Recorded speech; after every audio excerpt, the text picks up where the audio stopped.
gorgeous. What's up, lady? It is Tuesday, and I'm here with you for another Tune Up Tuesday where I support you in tuning your heart to the frequency of love. And today I've got my bling filter on, so you'll notice a little twinkle in my eye and a twinkle on my nose. Oh my goodness. And I'm so thrilled to be with you here today because I'm sharing with you a topic that comes up in my community quite often, my community of really ambitious, driven, successful women. And that is, am I just being too picky? Like, is my wish list, is what I'm asking for just too much? Oh my God. Raise your hand if that has ever crossed your mind. I know that I've been there for sure. I remember, I even have a journal passage where I was writing about my beloved that I was calling in. And after writing several things about him that I was really, desiring, I started writing, gosh, is this even possible? Does he even exist? And what I'm here to tell you today is that yes, if you have it in your heart, and if you have the desire, then what you desire exists. Your person is out there. Hi, welcome to Tune Up Tuesday. So today we're talking about, am I being just too picky? Is my wish list too tall of an order? What are some of the other questions that you ask yourself when you think about where you are today in comparison to what you're calling in? Like, what are some of the questions that you ask yourself? Is this too much to ask for? Does this even exist? And one of the things that I want to address today is why we start asking those questions in the first place. And what I noticed from my own experience and from the work that I've studied, as well as witnessing my clients, is that we have these inner conversations, these inner dialogues based on the evidence that we've collected up until now. So think about it. If you have been actively attracting love into your life for the last several years, and you have repeatedly over and over attracted a similar kind of man or a similar kind of relationship that has been less than extraordinary, has not lived up to your full heart's desire, then you have a collection of evidence. You've got a collection of experience that is evidence that points to this belief that what you desire is too much, or what you desire is not possible, right? So we, in the untangling process, in the calling in process, in the manifestation process, one of the things that we do is we look at those stories and beliefs and like pictures of the evidence that we have collected that have pointed us in the direction of believing a certain way.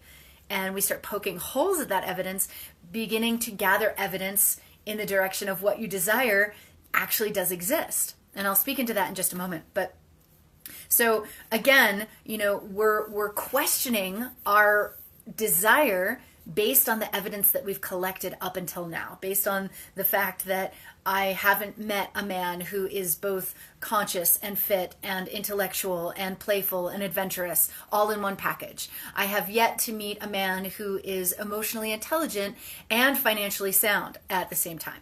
I have yet to meet a man who is in touch with his feminine side, but also taking the lead in relationship and in pursuit energy. I have not yet.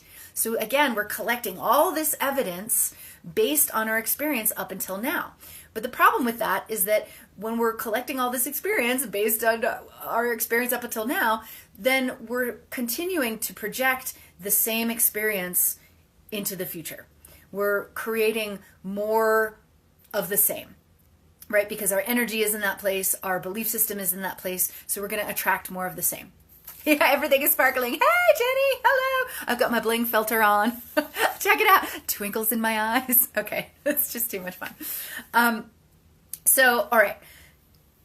Now, these beliefs are not only based on the evidence that we've collected, but they're also beliefs that are based in they're fear-based beliefs. And I can get a little bit more specific when we're talking about our self-doubts, the the naysayer voice, the inner naysayer that is poking holes at the belief, the vision of what we're truly wishing to attract in our love life. So some of these self-doubting beliefs that might show up in you, and I'd love to hear in the comments below what shows up for you, is, are your standards, are my standards too high? All right, so I remember very clearly, I actually have this written down in a journal. I actually drew these examples from that journal when I was calling Nick into my life, and I had this wish list of 27 things. I used to think it was like 75 things. It only felt like 75 things, but it was 27 things that I literally wrote down that I was desiring in my beloved. And then without even a breath, I was asking myself, oh my God, are my standards too high? Are my expectations too high? Like, do I have just these out of this world expectation of what I think that I can have? Does he exist? This is one that I hear all the time from women in my community. Does this guy even exist? Is this even possible? And I got to tell you, I've seen some crazy shit show up in my life and in the life of my clients that is just far even surpasses their vision. So I'll speak into that in a moment too. Does he exist? Will I always be wanting more? Oh, this was a big one for me. And that kind of goes hand in hand with, will I ever be satisfied? Am I going to have to settle? You know, these are all really like burning questions that are all based in that self-doubt. That self-doubt, not only self-doubt, not only doubting ourselves, but also doubting the power that is greater than us all. Oh, there's my bling again. But the power of God, spirit, source energy, the universe, our highest self, or the self who we are becoming. I like to think that it's all related. I like to believe that the you, the iteration of you who is already in that relationship has a voice, has a say in your experience in calling him in. So maybe that's even another Tune Up Tuesday for you.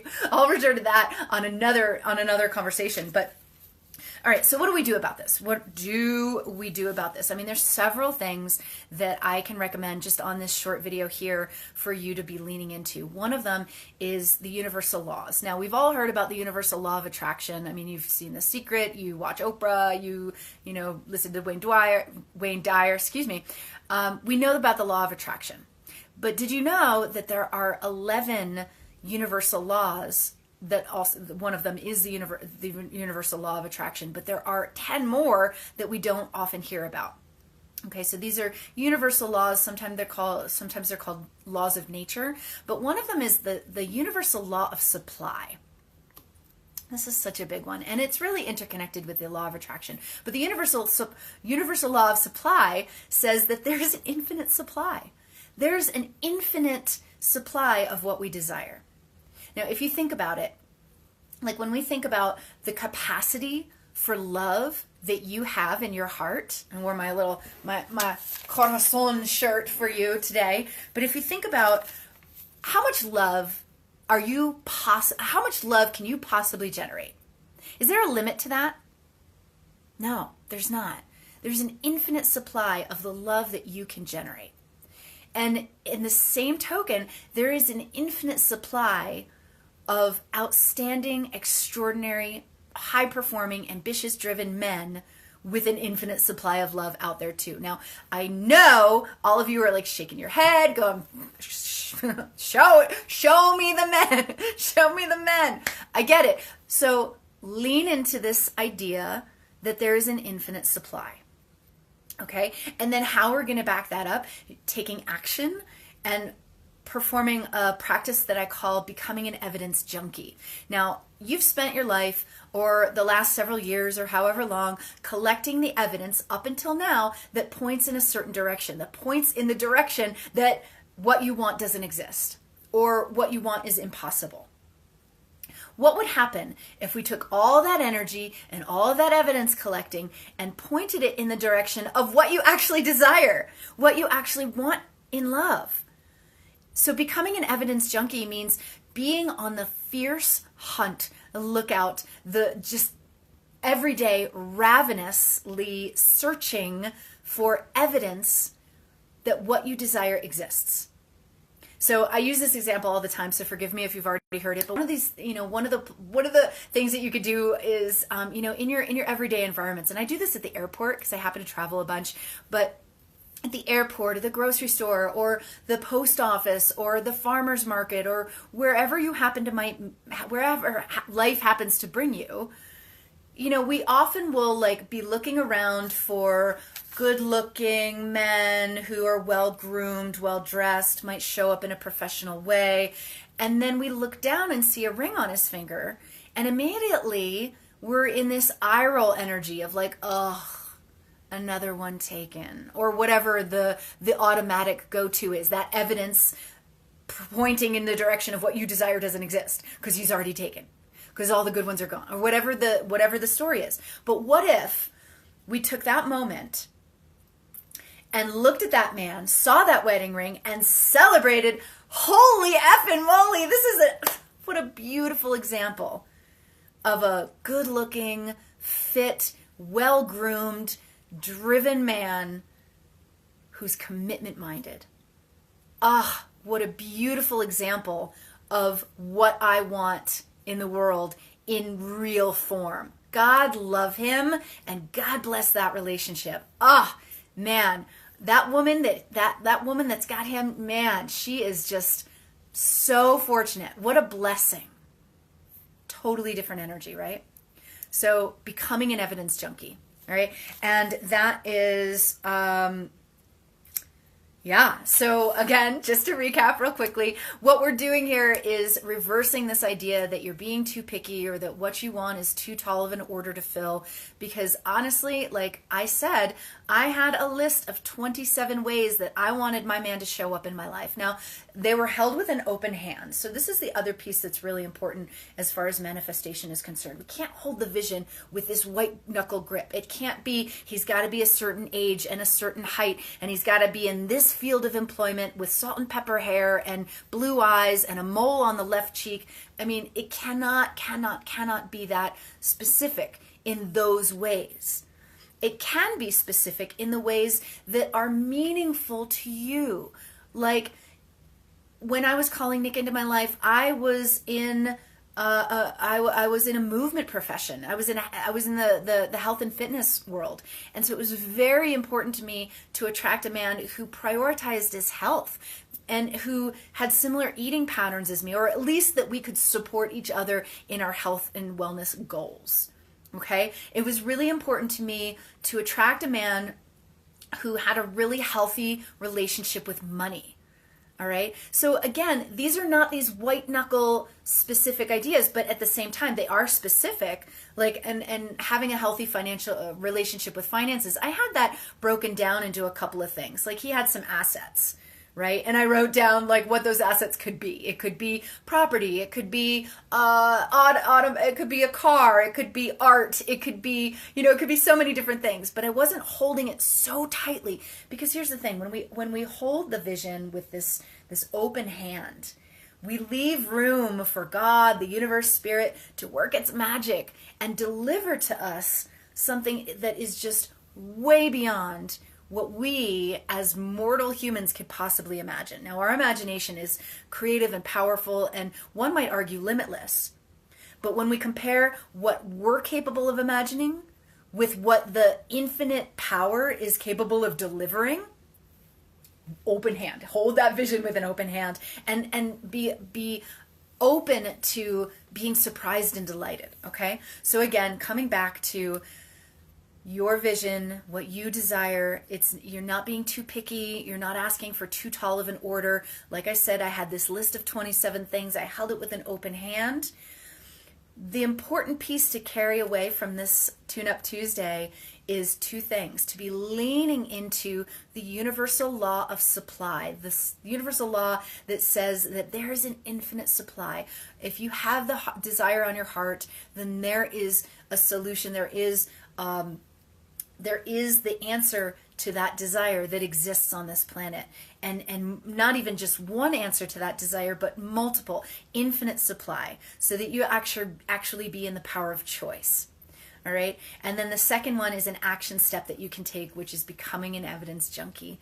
And becoming an evidence junkie is creating connecting energy and ensuring that what you're seeing out in the world is supporting the vision that you have of your incredible lasting love and not disconnecting you from it. All right. So if you are struggling with your belief system, and if you're struggling with feeling like you're being too picky, or what you want out there is just too tall of an order to fill, then I want to connect with you. I want to support you and discuss what a coaching relationship can do for your mindset, because these are not switches that we can just readily flip and then once and done be all like happy day, cake and rainbows mindset. It really takes, it's a, you know, and I say this all the time, it's a mindset is a muscle that we strengthen.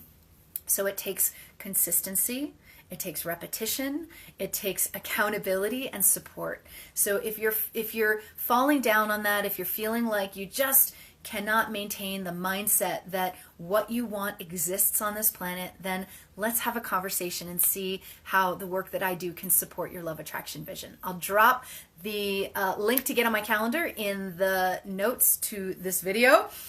And I would love to hear from you, as always. I'd love to hear how you disconnect from your vision, or how your voice of self-doubt sabotages you getting what you want, or connecting with the evidence that supports your vision instead of the evidence that supports you not having that. All right. I hope this was helpful. I love you so much. And I will join you again next Tuesday for another Tune Up Tuesday. As always, I'm happy to answer your questions. So you can drop them in the comments below, or you can shoot me an email, bex@bexburtoncoaching.com, and I'd be happy to answer any of your questions in the future. Have a wonderful Tuesday, a fabulous first day of spring, and I'll see you next time right here. Bye, y'all.